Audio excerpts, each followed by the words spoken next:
ADG police मुख्यालय हमारे साथ मौजूद हैं, कुंदन कृष्णन बात करते हैं। सर, संगठित अपराध लगातार जो है वो देखने को मिल रहा है। हालांकि लगातार बिहार पुलिस जो है वो कोशिश कर रही है कंट्रोल करने के लिए। जिस तरह से घटनाएं हुई है, क्या लगता है कब तक पुलिस अचीवमेंट हासिल करेगी? संगठित अपराध का कई श्रेणी होती है। जब अपराध कर्मी संगठित हो जाते हैं, गैंग बना लेते हैं और क्राइम करते हैं तो उसे संगठित अपराध के श्रेणी में आ जाता है। जो कल का हत्या हुआ है वो दो गैंग के बीच में वर्चस्व की लड़ाई है। एक तरफ से दोनों गैंग के सदस्य जो लीडर थे, मुखिया थे, एक चंदन मिश्रा जो मारे गए, वो पैरोल पर छूटे हुए थे अपने पिताजी के इलाज के लिए, और 15वां दिन आज ख़त्म होता है। उनके पुराने सहयोगी ओमकार सिंह जो उर्फ नाम से चलते हैं शेरू सिंह के, वो वर्तमान पुरलिया जेल में हैं। दोनों में अदावत चल रही थी।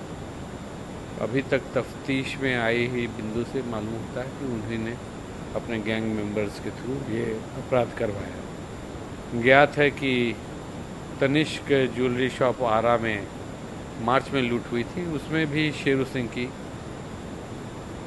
कॉन्स्पिरेसी में आई थी। तो ये आरा और बक्सर ज़िला जो है, कुछ हद तक रोहतास ज़िला, ये दोनों गैंगस्टर काफ़ी सक्रिय रहे हैं। चंदन सिंह की तो आजीवन कारावास हो गई थी, मौत की सज़ा सुनवाई गई थी, जो कि माननीय उच्च न्यायालय द्वारा आजीवन कारावास की गई। शेरू सिंह बिहार में जब भी लाए जाते हैं तो उनका आरोप होता है कि पुलिस उनकी हत्या करवानी चाहती है। अभी वर्तमान में पुरलिया जेल में बंद है और लगातार हम लोग उनके बंगाल पुलिस की मदद से उनके यहाँ छापामारी भी की। तो शाहाबाद के ये मुख्य दोनों गैंग्स हैं। चंदन सिंह के गैंग सक्रिय नहीं था उनके जेल जाने के बाद। शेरू सिंह की पद चिन्ह सब जगह मिल रही है, तो उनके गैंग की सूची बनाकर हम उन पर कार्रवाई कर रहे हैं। लेकिन सर, जो लोग इस हत्याकांड को अंजाम दिया है उनकी भी पहचान कर लिया गया है पटना पुलिस की तरफ से, और सभी जो है आइडेंटिफाई हो गए हैं। कहा जा रहा है कि जल्द गिरफ्तारी होगी। बिल्कुल, आइडेंटिफिकेशन की प्रोसेस सभी की नहीं हुई है, एक दो की बाकी है और चल रही है, और शीघ्र ही आप देखेंगे कि न्याय प्रक्रिया के तहत कार्रवाई की जाएगी। गिरफ्तारी के लिए भी सहयोग मांगी गई है अन्य जिला पुलिस से भी।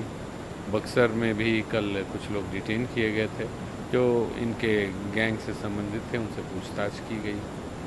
और शूटर्स के घर जो आइडेंटिफाइड हैं, एक वो पटना में भी वहाँ छापामारी चल रहा है। तो लगातार दबिश दी जा रही है और खेल उनका पीछा किया जा रहा है। सर, एक सवाल और है कि कल कई बैंक की लूट की योजना भी कुछ अपराधियों ने बनाया था, जिन्हें गिरफ्तार कर लिया गया है।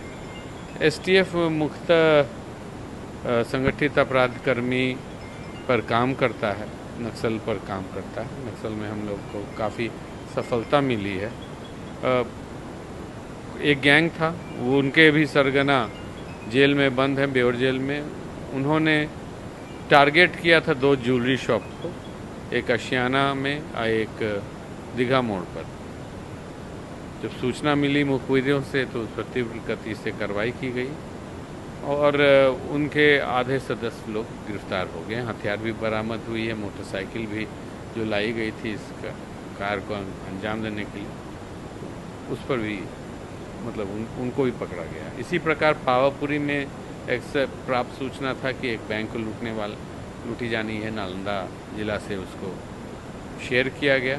स्थानीय नालंदा जिला के ही अपराधकर्मी षड्यंत्र रचे थे, उसमें भी 2-3 व्यक्तियों को गिरफ्तारी कर उनसे पूछताछ की जा रही है। एक आखिरी सवाल सर कि ये संगठित अपराध जो है, हत्या का खास तौर पर बात अगर हम करें तो कब तक बिहार पुलिस जो है वो ऐसे तमाम गिरोह का उद्भेदन करेगी और हत्या का ट्रेंड कब थमेगा बिहार में?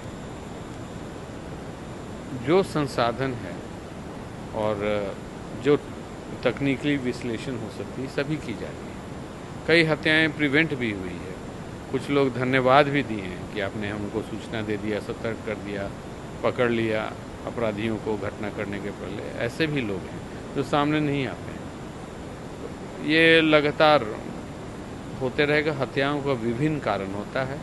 75% हत्याएं ज़मीनी विवाद किसी तरह के विवाद से होता है, फैमिली डिस्प्यूट हो, मैरिटल डिस्कॉर्ड हो, ज़मीन विवाद हो, फाइनेंशियल डिस्प्यूट हो, तो इसमें हम लोग ज़्यादा हस्तक्षेप नहीं कर सकते। जहाँ ग्रामीण परिक्षेत्र में मतलब ज़मीन और नाली का भी विवाद में लाठी डंडा चल जाता है, माथा पर चोट लग जाता है तो लोग मर जाते हैं।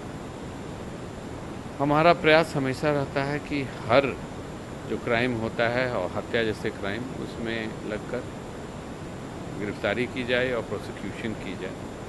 आजीवन कारावास इस जून माह तक अब तक 600 लोगों को ऐसे गंभीर मामलों में आजीवन कारावास की न्यायालय ने आजीवन कारावास की सज़ा सुनाई है। हम लोग का प्रयास है कि ज़्यादा गवाही गुजरे और जो लोग पकड़े जाते हैं उन पर शीघ्र प्रोसिक्यूशन का प्रोसेस स्टार्ट हो जाए। और इसका फलाफल आप देखेंगे, अभी जुलाई महीना है, पहला 6 महीना से काफ़ी बेहतर होगा अगला 6 महीना, हर महीना इम्प्रूव करेगा रेट ऑफ प्रोसिक्यूशन। हम लोग काफ़ी मैन पावर प्रोसिक्यूशन में लगा रहे हैं, गवाही गुजारने में लगा रहे हैं, लोगों को जो नहीं गवाही के लिए आ रहे हैं उनको अनुरोध करके या गाड़ी भेज के कोर्ट में प्रोड्यूस भी किया जा रहा है। तो ये सिलसिला चलते रहे। चलिए, ये थे हमारे साथ एडीजी मुख्यालय कुंदन कृष्णन। अमित कुमार, न्यूज़ 18 पटना।